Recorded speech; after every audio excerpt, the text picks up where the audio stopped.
जय हिंद। आप देख रहे हैं राष्ट्रनीति। बीएड टेट के चयनित अभ्यर्थियों द्वारा 30 जुलाई सन 2018 को उप मुख्यमंत्री डॉक्टर दिनेश शर्मा के द्वारा गठित उनके नेतृत्व में गठित जांच रिपोर्ट जो हुई है उसको सार्वजनिक करने के लिए यहाँ पे बीएड टेट सन 2011 के अभ्यर्थी लोग धरना प्रदर्शन कर रहे हैं। आइए जानते हैं कि उनका क्या कहना है और वह किस तरीके से अपनी बात रखते हैं। आइए बात करते हैं बीएड टेट सन 2011 के अभ्यर्थियों चयनित अभ्यर्थियों के एसोसिएशन के उपाध्यक्ष रुखसाना जी से। वो जो यहाँ पे धरना प्रदर्शन उनके नेतृत्व में चल रहा है, उनकी क्या मांगे हैं सरकारों से और वो क्या चाहती हैं, आइए बात करते हैं। आपका जो ये धरना प्रदर्शन चल रहा है जी, यह कितने दिवसीय? अनिश्चितकालीन है। अनिश्चितकालीन जी, तो आपकी जो मांगे हैं सरकार से वह क्या है? बस हमारी एक मांग है कि 20 जुलाई 2017 को कमेटी का गठन हुआ था। अच्छा। माननीय दिनेश शर्मा जी के नेतृत्व में जो मुख्यमंत्री के आदेश पर उस कमेटी का गठन हुआ था हमारी परेशानियों को, हमारी भर्ती में आ रही दिक्कतों को दूर करने के लिए, जिसकी रिपोर्ट अभी तक सार्वजनिक नहीं हुई है। और कमेटी के गठन के नाम पर क्या हुआ है, उसका निर्णय क्या आया है, हम लोगों को पता नहीं। चूँकि हम शासन प्रशासन में जा करके हम लोग जब पता करने की कोशिश करते हैं तो कुछ जवाब सही मिलता नहीं है। यहाँ पर कहीं ना कहीं लग रहा है कि अधिकारी मुख्यमंत्री जी को गुमराह किए हुए हैं। क्योंकि हमारा संख्या बल पूरे प्रदेश में 75 ज़िलों में हमारे लोग हैं और हम लोग लगभग 1 लाख परिवार हैं। तो इतने बड़े संख्या को, जिनके अपने घर परिवार भी हैं, जाहिर सी बात है 4-5 लाख का वोट बैंक है, इतने बड़े परिवार को अनदेखी करना समझ में नहीं आता है माननीय योगी आदित्यनाथ जी द्वारा। और हम योग शिक्षक हैं, एलिजिबल हैं प्राथमिक विद्यालयों में, चूँकि हमारे फॉर्म पड़े हुए हैं, हमारी काउंसलिंग हो चुकी है। एक भर्ती प्रक्रिया को आगे बढ़ाने के लिए कुछ खास बाधाएं नहीं हैं, लेकिन कहीं ना कहीं पे ये कहाँ से बाधित हो रहा, इसी चीज़ को जानने के लिए हम लोग एकत्र हुए हैं। और आगे या सैलाब और बढ़ेगा, अभी तो शुरुआत है, अभी तो कल से हम लोग बैठे हुए हैं, या सैलाब और बढ़ेगा और धरना शांतिपूर्ण होगा। हमें हमारा अधिकार चाहिए। हक की इस लड़ाई में हम अपने सर कलम कराने को तैयार हैं, लेकिन हम पीछे नहीं हटेंगे, कदापि नहीं हटेंगे। हम शिक्षक हैं और शिक्षक की गोद में ही प्रलय और सृजन निवास करता है, ये हमारे पूर्वज कह के गए हैं और हम इसी को फॉलो करते हुए आगे बढ़ रहे हैं। और उम्मीद है कि कहीं ना कहीं से एक सकारात्मक हम लोगों को राह मिलेगी, हमें हमारी नियुक्ति मिलेगी। अन्यथा की स्थिति में बहुत से रास्ते हैं। हम एकजुट होकर के इस पूरे वोट बैंक को दूसरी तरफ बदलेंगे, या फिर नोटा का बटन दबाएंगे, या फिर जो भी हमारे लिए बात करेगा। हमारी पहली और कह सकते हैं कि पहली एक इच्छा यही है कि माननीय मुख्यमंत्री जी हमारी भर्ती प्रक्रिया को प्रशस्त कर दें। निसंदेह 2022 में हम सब उन्हीं का वोट बैंक बनेंगे। अन्यथा की स्थिति में रोजी रोटी ही सबसे महत्वपूर्ण मुद्दा होता है। जी, तो आपके हाथ में जैसे ये पोस्टर पकड़े हुए हैं, तो इसमें मैं देख रहा हूँ कि कई भाजपा नेता जो इस समय सरकार में अच्छे ओहदे पे हैं, उन्होंने आपके एसोसिएशन से वादे जो किए थे तो वो पूरी तरीके से फीके साबित हुए हैं। ऐसा आपका संगठन का मैंने देख रहा हूँ, यहाँ पे कई लोगों ने नारे भी लगाया और लिखा हुआ भी है कि जैसे केशव प्रसाद मौर्य जी का बयान है, डॉक्टर महेंद्र पांडे जी का बयान है। तो क्या कि इनमें से किसी से आपके संगठन के द्वारा संपर्क किया गया?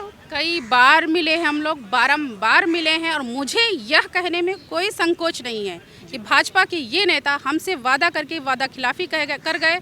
और इसीलिए बीएड टेट के अधिकांश लोग, बल्कि सभी लोग इनको थुकचट्टे नेताओं के नाम से जानते हैं कि वो इतना इस तरीके का वादा करके सत्ता में आने से पहले वो हमारे आंदोलन में आते थे, धरने में बैठते थे, हमारे लोगों से वादे किए, आश्वासन दिए, प्रिंट मीडिया के सामने, इलेक्ट्रॉनिक मीडिया के सामने वो लोग बोले, लेकिन उसके बाद वो मुकर गए। तो इनको हम क्या समझेंगे? जाहिर सी बात है, हम इनके पास भी गए, हमारे आंदोलन भी उनके पास भी गए। आज होगा, कल होगा, धीरे धीरे आपके 5 साल पूरे हो गए, कब होगा? अब तो सरकार का लगभग समय कार्यकाल पूरा हो रहा है, चुनावी मोड में गवर्नमेंट है, तो ऐसे में आप लोगों को मतलब आशाएं जगी हैं कि आप इस समय जैसे आंदोलन करेंगे तो आपकी बात सरकार के पास मजबूती से पहुंचेगी।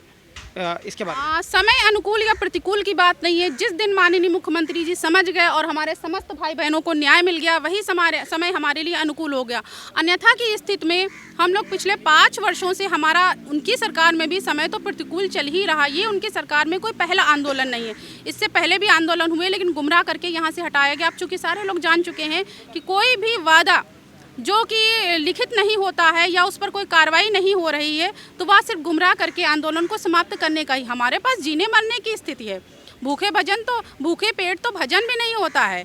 अब हम लोग करेंगे तो क्या करेंगे, जीने मरने की स्थिति है, नियुक्ति लेंगे या फिर यहीं मर जाएंगे। वैसे सरकार मतलब विज्ञापनों में और ऐसे कई तरीकों से वह भी प्रचार कर रही है कि उसने अन्य सरकारों की अपेक्षाएं ज़्यादा से ज़्यादा रोजगार गवर्नमेंट ने दिए हैं। तो आपका जो अभी मामला है अटका हुआ है, जैसे कि तो आप लोग उसी के प्रति, तो आपने जैसे बताया कि लगभग 1 लाख प्लस आप लोगों का संगठन यूनियन है। तो ये जो देख पा रहे हैं तो अभी तो खैर गिनती नहीं, पर आपका कहना है कि अभी ये धीरे धीरे बढ़ता ही रहेगा कारवां आपका, जब तक कि आपकी बातें सरकार तक नहीं पहुंच जाती। तो आपने अभी देखा सन 2011 के टेट बीएड अभ्यर्थियों के द्वारा ये आंदोलन जारी किया गया है। उनका कहना है कि यह अनिश्चितकालीन चलेगा जब तक कि सरकार तक उनकी आवाज़ नहीं पहुंचती है। और इनकी मांग है कि सन 2018 में डॉक्टर दिनेश शर्मा के मुख्यमंत्री की अध्यक्षता में जो कमेटी गठित की गई थी और उसके द्वारा उसमें क्या प्रगति हुई, क्या रिपोर्ट मिली, ये चाहते हैं कि उसको सार्वजनिक किया जाए और इनके चयन का मार्ग प्रशस्त किया जाए। लोकतंत्र की खूबसूरती क्या है, अपनी बात सरकार तक रखने के लिए यहाँ पे बीएड टेट सन 2011 अभ्यर्थियों ने जो माहौल बनाया है। उनमें से एक अभ्यर्थी हैं राजेश जी, वह बहुत ही भोजपुरी संगीत गीत के माध्यम से बहुत ही सुंदर पंक्तियों में अपनी बात सरकार तक पहुंचाना चाह रहे हैं। आइए सुनते हैं उनकी सुंदर पंक्तियों में जो वो सरकार से कहना चाहते हैं। पहले तो आप मीडिया भाई को मेरा नमस्ते है, प्रणाम है। और मैं अपने पूरे बीएड टेट 2011 संगठन की तरफ से एक छोटी सी रचना माननीय मुख्यमंत्री जी के लिए पेश कर रहा हूं। और ये विनती है मुख्यमंत्री जी से, इन रचनाओं के माध्यम से हमारी पीड़ा को सुना जाए। कहना है, बीएड टेट बेरोजगारन के अगर नियुक्ति न देबा बहुत पछतैबा योगी, बहुत पछतैबा योगी। बीएड टेट बेरोजगारन के अगर नियुक्ति न देबा बहुत पछतैबा योगी, बहुत पछतैबा योगी। एक बात और सुन लीजिएगा माननीय मुख्यमंत्री जी, तोह के जितवलस जे 2017 के चुनाव हो, तोह के जितवलस जे 2017 के चुनाव हो। सत्ता पाके तू भूल गईला, सत्ता पाके तू भूल गईला, याद अगर ना करबा बहुत पछतैबा योगी, बहुत पछतैबा योगी। बीएड टेट बेरोजगारन के अगर नियुक्ति न देबा बहुत पछतैबा योगी, बहुत पछतैबा योगी। एक लास्ट लाइन, अरे बनौला कमेटी तू, उसी के लिए आज हम लोग लड़ाई लड़ रहे हैं। बनौला कमेटी तू निर्णय नया बहिले सुनवला हो, बनवला कमेटी तू निर्णय नया बहिले सुनवला हो। अगर नियुक्ति नहीं देबा, अगर नियुक्ति नहीं देबा 22 में ना अइबा बहुत पछतैबा योगी, बहुत पछतैबा योगी। बीएड टेट बेरोजगारन के अगर नियुक्ति न देबा बहुत पछतैबा योगी, बहुत पछतैबा योगी। बहुत बहुत धन्यवाद।